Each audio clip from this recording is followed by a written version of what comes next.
Welcome to admission.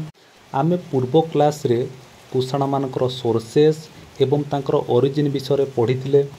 जो माने पूर्व क्लास देखी नाहंती से माने जाइकी प्रथमे से क्लास को देखंतु, तापर ए क्लास को देखिबे।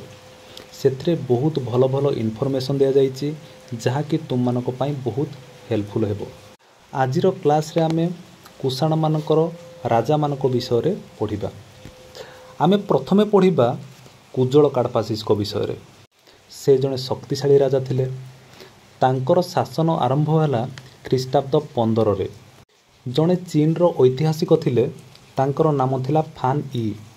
तांको पुस्तक आमे जानिबा को पांती प्रथम कुजल काडफासिस अन्य 4 जन यून जाति को युद्ध रे परास्त करी राजा बा ओयांग भावरे निजको प्रतिष्ठा करथिले। मु आगुरु कहिथिली से जने शक्तिशाली राजा थिले।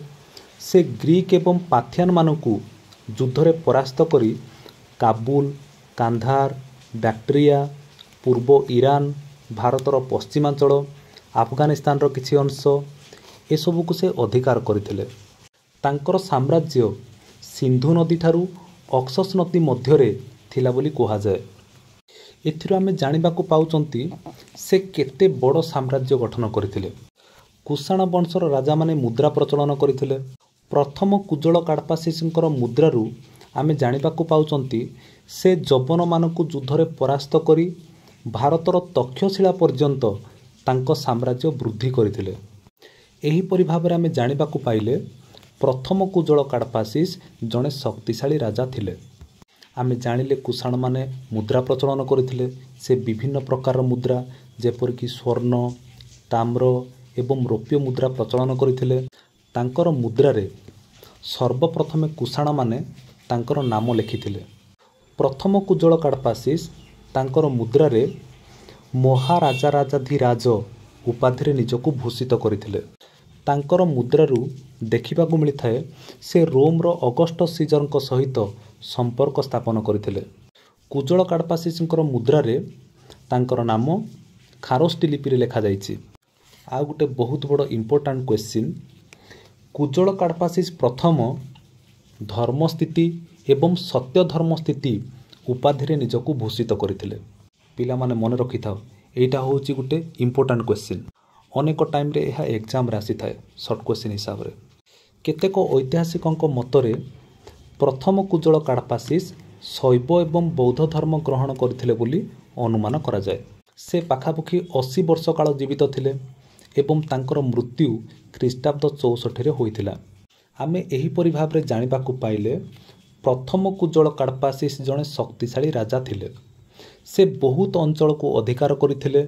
से मुद्रा प्रचलन करथिले। तांकर मृत्यु पोरे तांकर पुत्र भीमा काडफासिस बा द्वितीय काडफासिस सिंहासन आरोहण करथिले। भीमा काडफासिसकर शासन आरंभ होला ख्रीष्टाब्द 64 रे। केतेक ऐतिहासिकक मतरे भीमा काडफासिस हेउचंती कुषाण वंशर प्रकृत प्रतिष्ठाता थिले। केही केही तांकु भीमा काडफासिस एवं आउ केही केही तांकु उइमा काडफासिस कहिथांती। ठीक अछि। प्रथम कुजल काडफासिसंक परि भीमा काडफासिस मध्य जने शक्तिशाली राजा थिले। से प्रथमे पंजाब अधिकार करी सिंधु उपत्यकार थिबा छोट छोट राज्य मानकु अधिकार करथिले। तांको साम्राज्यर उत्तर सीमा रे थिला चीन, पश्चिम रे थिला रोम साम्राज्य एवं दक्षिण पूर्व रे थिला सातवाहन राज्य।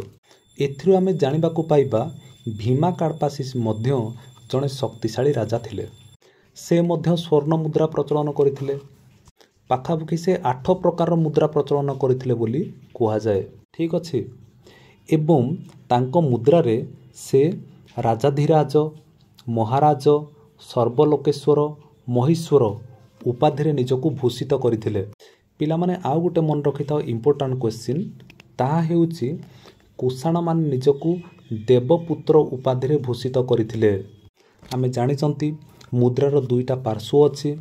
कुषाण मानकर मुद्रा रे तुमे देखिबा को पाइबो मुद्रार गोटिए पार्श्व रे राजा बसिचंती किंबा छिडा हेइचंती तार चित्र देखिबा को पाइबो एवं मुद्रार अपर पार्श्व रे शिवंकर प्रतिमूर्ति तुमे देखिबा को पाइबो।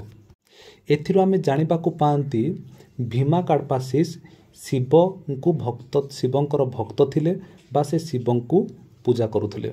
ता सहित आउ गोटे जिनिस आमे देखिबाकु पाइबा भीमा कार्पासिसଙ୍କ समୟରେ वाणिज्य व्यवसाय रे उन्नति आसीथिला। रोमर शासक ट्राजानଙ୍କ पाखकु से राष्ट्रदूत पठेइथिले, जहा फଳରେ आमे देखिबाकु पाइबा कुषाण मानक सहित रोम सम्राटकर गोटे भल संपर्क प्रतिष्ठा होइथिला। भीमा कार्पासिसଙ୍କ समୟରେ रोम एवं चीन प्रभृति देश मानक सहित वाणिज्य व्यवसाय संपर्क वृद्धि पाइथिला। एहीपरि भाबरे आमे जानिले द्वितीय कार्पासिस बा भीमा कार्पासिस जड़े शक्तिशाली सम्राट थिले। तांको समय आमे देखिबाकु पाइबा राजनैतिक अभिवृद्धि हेबा सहित अर्थनैतिक अभिवृद्धि मध्य देखा देइथिला। तांकर मृत्यु पोरे सिंहासन आरोहण करथिले कनिष्क। भीमा कार्पासिस बा द्वितीय कार्पासिसଙ୍କର कौनसी पुत्र संतान नथिले कि थिले ता उपरे कौनसी ऐतिहासिक उपादान आज पर्यंत मिली नाही। आ गोटे कथा कनिष्कଙ୍କର बाल्य जीवन विषय रे आमे कौनसी सूचना पांती नाही। सेथिपाई भीमा कार्पासिसଙ୍କର पुत्र कनिष्क थिले कि नथिले ता उपरे कौनसी सत्यता मिली नाही। ठीक अछि, किंतु आमे एतिकी कहि परिबा भीमा कार्पासिसଙ୍କ पोरे कनिष्क शासन करथिले। कुषाण वंशर सबुठारु श्रेष्ठ शासक थिले कनिष्क। कनिष्कଙ୍କ समୟରେ कुषाण साम्राज्य उन्नतिर चरम सीमारे पहुंचीथिला। से 78 ख्रीष्टाब्दरे सिंहासन आरोहण करथिले। तांकरी समୟରେ भारत एक नूतन अब्द प्रचलन होइथिला, जाहाकु कुहा जाय शकाब्द बा शक संवत। किछि किछि जगार कनिष्काब्द मध्य कुहा जाय। पिला माने एबे तुम मनरे क्वेश्चन आसुथिबो, से माने कुषाण वंशर थिले किंतु से माने काहेकि शक नामक अब्द प्रचलन कले। सुन, केतेक ऐतिहासिकଙ୍କ मतरे भारतीय माने वैदेशिक मानकु शक कहउथिले, तेणु सेही नाम अनुसार एहाकु कुहा जाउची शकाब्द। आउ केही केही कहउचंती शक माने प्रथमे भारत को आसीथिले। एमानकर नाम अनुसार कुषाण जाति को मध्य शक नामरे नामित करा जाए। एही परि भाबरे आमे जानिबाकु पाइले कुषाण मानक ठारु गुटे नूतन जुग आरंभ होइतिला, जाहाकु कुहा जाउची शकाब्द। एबे आमे देखिबा कनिष्कଙ୍କର राज्य जय। पिला माने तुमे इतिहास रे केते जण शक्तिशाली राजांको विषय रे सुनिथिबो। सेही परि जणे शक्तिशाली महान दिग्विजयी राजा थिले कनिष्क।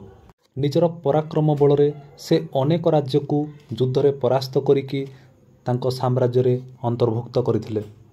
केवल भारत नुह, भारत बाहर मध्य से किछि राज्य को आक्रमण करी तांको साम्राज्य रे मिसई देइथिले।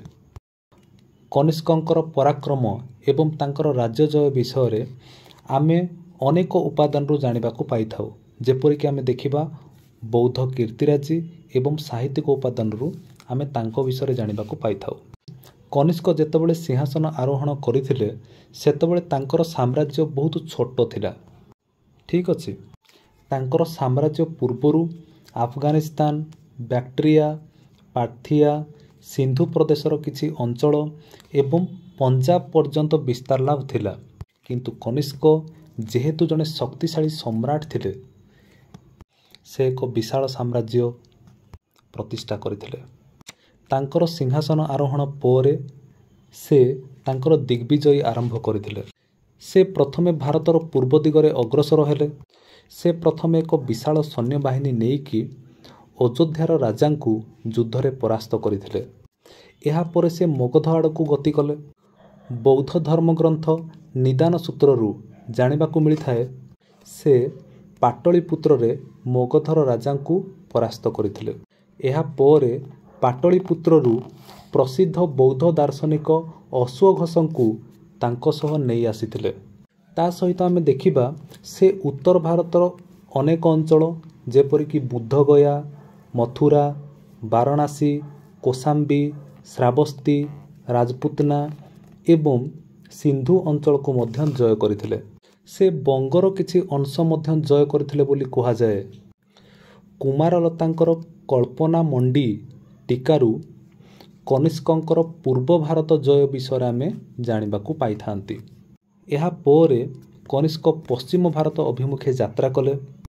ଶକ କ୍ଷତ୍ରପମାନଙ୍କୁ ପରାସ୍ତ କରିଥିଲେ। ମଥୁରା ଓ ପଞ୍ଜାବ ଅଞ୍ଚଳରେ ଶାସନ କରୁଥିବା ଶକମାନଙ୍କୁ ସେ ପରାସ୍ତ କରିଥିଲେ। ମାଳବ ଏବଂ ଉଜ୍ଜୟିନୀରେ ଥିବା ଶକମାନଙ୍କୁ ମଧ୍ୟ ସେ ପରାସ୍ତ କରିଥିଲେ। ପରିଶେଷରେ ଶକମାନେ ବାଧ୍ୟ ହୋଇ ଆତ୍ମସମର୍ପଣ କରିଥିଲେ। ଶକମାନେ ଦେଖିଲେ ଯେ କୌଣସି ପରିସ୍ଥିତିରେ ମଧ୍ୟ କନିଷ୍କଙ୍କୁ ଯୁଦ୍ଧରେ ପରାସ୍ତ କରିହେବ ନାହିଁ। ସେଥିପାଇଁ ଶକମାନେ କନିଷ୍କଙ୍କର ବଶ୍ୟତା ସ୍ୱୀକାର କଲେ।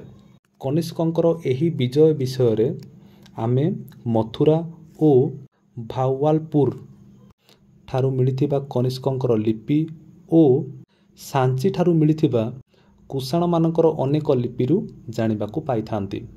କାଶ୍ମୀର ଅଞ୍ଚଳ ମଧ୍ୟ କନିଷ୍କ ଅଧିକାର କରିଥିଲେ ବୋଲି କଲହଣଙ୍କର ରାଜତରଙ୍ଗିଣୀରେ ବର୍ଣ୍ଣନା କରାଯାଇଛି। ଆଉ ଗୋଟେ ଇମ୍ପୋର୍ଟାଣ୍ଟ କଥା ପିଲାମାନେ, କନିଷ୍କ କାଶ୍ମୀର ଅଧିକାର କରିସାରିବା ପରେ କନିଷ୍କପୁର ନାମକ ଏକ ସହର ପ୍ରତିଷ୍ଠା କରିଥିଲେ। ଇଏ ବି ହେଉଛି ଗୋଟେ ବହୁତ ବଡ଼ ଇମ୍ପୋର୍ଟାଣ୍ଟ କ୍ୱେଶ୍ଚିନ୍, ମନେ ରଖିଥାଅ। ଏହାକୁ କନିଷ୍କପୁର ମଧ୍ୟ କୁହାଯାଏ। ଏଠାରେ ସେ ଅନେକ ବୌଦ୍ଧ ବିହାର, ମଠ, ଚୈତ୍ୟ ଓ ସୌଧ ନିର୍ମାଣ କରିଥିଲେ। ପରବର୍ତ୍ତୀ ସମୟରେ ସେ ଏଠାରେ ଅବସ୍ଥିତ କୁଣ୍ଡଳ ବନ ବିହାରଠାରେ ଚତୁର୍ଥ ବୌଦ୍ଧ ସମ୍ମିଳନୀ ଆୟୋଜିତ କରିଥିଲେ। ତାମାନେ ମନେ ରଖିଥାଅ, କନିଷ୍କଙ୍କ ସମୟରେ ଚତୁର୍ଥ ବୌଦ୍ଧ ସମ୍ମିଳନୀ ହୋଇଥିଲା। କେଉଁଠାରେ ହୋଇଥିଲା? କୁଣ୍ଡଳ ବନ ବିହାରଠାରେ। ଏହିପରି ଭାବରେ ଆମେ ଜାଣିବାକୁ ପାଇଲେ କନିଷ୍କ କେବଳ ଭାରତ ଭିତରେ ନୁହଁ, ଭାରତ ବାହାରେ ମଧ୍ୟ ସେ କିଛି ରାଜାଙ୍କୁ ଯୁଦ୍ଧରେ ପରାସ୍ତ କରିଥିଲେ। ହୁଏନ୍ ସାଂଙ୍କର ପୁସ୍ତକରୁ ଆମେ ଜାଣିବାକୁ ପାଆନ୍ତି ସେ ଗାନ୍ଧାର ରାଜ୍ୟକୁ ଜୟ କରି ଏହାର ରାଜଧାନୀ ପୁରୁଷପୁର ବା ପେଶୱାରକୁ ଅଧିକାର କରିଥିଲେ। ତା ସହିତ ଆମେ ଦେଖିବାକୁ ପାଇବା ଆଲବେରୁଣିଙ୍କର ପୁସ୍ତକ କିତାବ ଉଲ୍ ହିନ୍ଦରୁ ଜାଣିବାକୁ ମିଳିଥିଲା ସେ ଆଫଗାନିସ୍ତାନ ଓ ମଧ୍ୟ ଏସିଆର କେତେକ ଅଞ୍ଚଳକୁ ମଧ୍ୟ ଜୟ କରିଥିଲେ। ତାଙ୍କର ସାମ୍ରାଜ୍ୟ କାବୁଲ ପର୍ଯ୍ୟନ୍ତ ବିସ୍ତାର ଲାଭ ହୋଇଥିଲା। V.A. ସ୍ମିଥଙ୍କ ମତରେ ସେ ପଶ୍ଚିମରେ ପାର୍ଥିଆମାନଙ୍କୁ ମଧ୍ୟ ଯୁଦ୍ଧରେ ପରାସ୍ତ କରିଥିଲେ। ଦେଖ ପିଲାମାନେ କ'ଣ ହେଇଥିଲା, ପାର୍ଥିଆମାନଙ୍କର ରେଶମ ମାର୍ଗକୁ ସେ ପ୍ରଥମେ ଅବରୋଧ କରିଥିଲେ, ଯାହାଫଳରେ ପାର୍ଥିଆମାନଙ୍କର ଯିଏ ରାଜା ଥିଲେ ସେ କନିଷ୍କଙ୍କ ବିରୁଦ୍ଧରେ ଯୁଦ୍ଧ ଘୋଷଣା କରିଥିଲେ। କନିଷ୍କ ରୋମ୍ ସହିତ କୂଟନୈତିକ ସମ୍ପର୍କ ସ୍ଥାପନ କରିଥିଲେ ଏବଂ ପାର୍ଥିଆମାନଙ୍କୁ ଯୁଦ୍ଧରେ ପରାସ୍ତ କରିକି ତାଙ୍କ ସାମ୍ରାଜ୍ୟକୁ ଅଧିକାର କରିଥିଲେ। ସେତେବେଳେ ପାର୍ଥିଆମାନଙ୍କର ରାଜା ଥିଲେ ଦ୍ୱିତୀୟ ପେକରସ୍ୱ। ଏବେ ଆମେ ଦେଖିବା କନିଷ୍କଙ୍କର ଚୀନ ଆକ୍ରମଣ।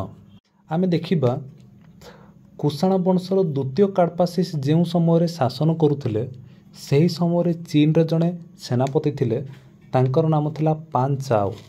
ସେ ଅତ୍ୟଧିକ କ୍ଷମତାଶାଳୀ ଥିଲେ, ବହୁତ ଶକ୍ତିଶାଳୀ ସେ ଥିଲେ।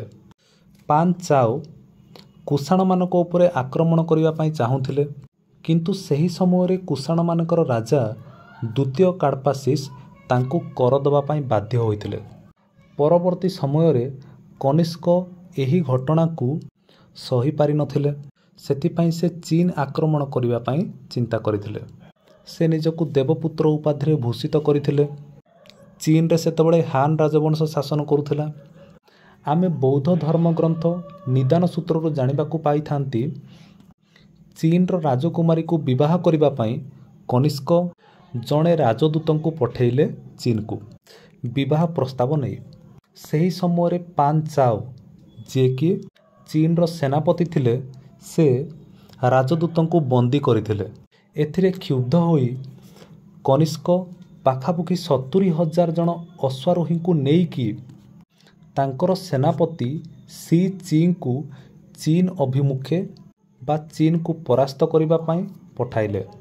ଏତେ ଦୂର ଯାତ୍ରା କରିବା ପରେ କନିଷ୍କଙ୍କର ଆର୍ମି ଅତ୍ୟନ୍ତ କ୍ଳାନ୍ତ ହୋଇପଡ଼ିଲେ, ଯାହାଫଳରେ ଆମେ ଦେଖିବାକୁ ପାଇବା କନିଷ୍କ ପରାଜିତ ହୋଇଥିଲେ। ପରବର୍ତ୍ତୀ ସମୟରେ ଆମେ ଦେଖିବାକୁ ପାଇବା ପାନ୍ ଚାଓଙ୍କର ମୃତ୍ୟୁ ହୋଇଗଲା ଏବଂ ତାଙ୍କ ପରେ ତାଙ୍କ ପୁତ୍ର ପାନ୍ ୟାଙ୍ଗ ଚୀନର ସେନାପତି ଥିଲେ। ଏଇଟା କନିଷ୍କଙ୍କ ପାଇଁ ଗୋଟିଏ ସୁବର୍ଣ୍ଣ ସୁଯୋଗ ଥିଲା। ଏହି ସମୟରେ ସେ ପୁଣି ଥରେ ଚୀନ ଉପରେ ଆକ୍ରମଣ କରିଥିଲେ। ଏହି ସମୟରେ ତୁମେ ଦେଖିବାକୁ ପାଇବ ଚୀନର ଯିଏ ସମ୍ରାଟ ଥିଲେ ତାଙ୍କର ନାମ ଥିଲା ହୋ ତି। ସେ ଭୟଭୀତ ହୋଇକି କନିଷ୍କଙ୍କଠାରେ ଆତ୍ମସମର୍ପଣ କରିଥିଲେ। ସେ କନିଷ୍କଙ୍କୁ ବାର୍ଷିକ କର ଦେବା ପାଇଁ ବାଧ୍ୟ ହୋଇଥିଲେ। ହୁଏନ୍ସାଂଙ୍କର ସିୟୁକିରୁ ଆମେ ଜାଣିବାକୁ ପାଇଥାନ୍ତି କନିଷ୍କ ଚୀନର ସେହି ଯୁଦ୍ଧବନ୍ଦୀମାନଙ୍କୁ କପିସା ଠାରେ ରଖିଥିଲେ। କନିଷ୍କଙ୍କର ସାମ୍ରାଜ୍ୟ ଦକ୍ଷିଣରେ ବିନ୍ଧ୍ୟ ପର୍ବତ ପର୍ଯ୍ୟନ୍ତ ବିସ୍ତାର ଲାଭ ହୋଇଥିଲା। ଆମେ ଏବେ ଦେଖିବା କନିଷ୍କଙ୍କର ସାମ୍ରାଜ୍ୟ ବିଷୟରେ। କନିଷ୍କ ଏକ ବିଶାଳ ସାମ୍ରାଜ୍ୟ ଗଠନ କରିଥିଲେ। ତାଙ୍କର ସାମ୍ରାଜ୍ୟକୁ ମୁଖ୍ୟତଃ ଦୁଇ ଭାଗରେ ବିଭକ୍ତ କରାଯାଏ। ପ୍ରଥମଟା ହେଉଛି ଭାରତ ଭିତରେ ଏବଂ ଅନ୍ୟଟା ହେଉଛି ଭାରତ ବାହାରେ। ତାଙ୍କର ସାମ୍ରାଜ୍ୟ ଆମେ ଭାରତ ଭିତରେ ଦେଖିବାକୁ ପାଇବା କାଶ୍ମୀର ଠାରୁ ଆରମ୍ଭ କରି ଦକ୍ଷିଣରେ ବିନ୍ଧ୍ୟ ପର୍ବତ ପର୍ଯ୍ୟନ୍ତ ଏବଂ ପୂର୍ବରେ ମଗଧ ଠାରୁ ଆରମ୍ଭ କରି ସିନ୍ଧୁ ଉପତ୍ୟକା ପର୍ଯ୍ୟନ୍ତ ତାଙ୍କର ସାମ୍ରାଜ୍ୟ ଥିଲା। ଯେପରିକି ତୁମେ ଦେଖିବ ସେଥିରେ ଗାନ୍ଧାର, କାଶ୍ମୀର, ପଞ୍ଜାବ, ସିନ୍ଧୁ, କପିସା, ମାଳବ, ପାଟନା ଏହିସବୁ ଜାଗାକୁ ଗାଙ୍ଗେୟ ଉପତ୍ୟକାକୁ କୁଷାଣମାନେ ଜୟ କରିଥିଲେ। ଭାରତ ବାହାରେ ଆମେ ଦେଖିବାକୁ ପାଇବା ସେ ଟ୍ରାକସ୍, ପାମିର ଅଞ୍ଚଳ କେଉଁଗୁଡ଼ା ଯେପରିକି ଦେଖିବା କାସଗର, ୟାରକନ୍ଦ, ଖୋଟାନ, ଅକସ ଉପତ୍ୟକା ବା ବ୍ୟାକ୍ଟ୍ରିଆ, ତା ସହିତ ହିନ୍ଦୁକୁଶ, ସିନ୍ଧୁ ଅଞ୍ଚଳ, ଆଫଗାନିସ୍ତାନର କାବୁଲ, କାନ୍ଧାର, ସଇସ୍ତାନ, ବାଲୁଚିସ୍ତାନ, ପାର୍ଥିଆ ଏହିସବୁ ଜାଗାକୁ କନିଷ୍କ ଅଧିକାର କରିଥିଲେ। କନିଷ୍କଙ୍କର ରାଜଧାନୀର ନାମ ଥିଲା ପୁରୁଷପୁର। ସେହି ସମୟରେ ପୁରୁଷପୁର ଗୋଟିଏ ରାଜନୈତିକ କେନ୍ଦ୍ରସ୍ଥଳୀ ଭାବରେ, ଗୋଟିଏ ପ୍ରସିଦ୍ଧ ବୌଦ୍ଧ ପୀଠ ଭାବରେ, ତା ସହିତ ଗୋଟିଏ ଶକ୍ତିଶାଳୀ ସାମରିକ ଘାଟି ରୂପେ ବହୁତ ପ୍ରସିଦ୍ଧ ଥିଲା। ଆଜି ଆମେ କୁଷାଣମାନଙ୍କର ରାଜନୈତିକ ଇତିହାସ ପଢ଼ିଲେ। ଆମେ ଆଉ ଗୋଟିଏ କ୍ଲାସ୍ରେ କୁଷାଣମାନଙ୍କର ଶାସନ, ତାଙ୍କର ଧର୍ମନୀତି, ତାଙ୍କର କଳା, ସାହିତ୍ୟ, ସ୍ଥାପତ୍ୟ, ଭାସ୍କର୍ଯ୍ୟ ବିଷୟରେ ଆଲୋଚନା କରିବା। Okay, thank you all of you.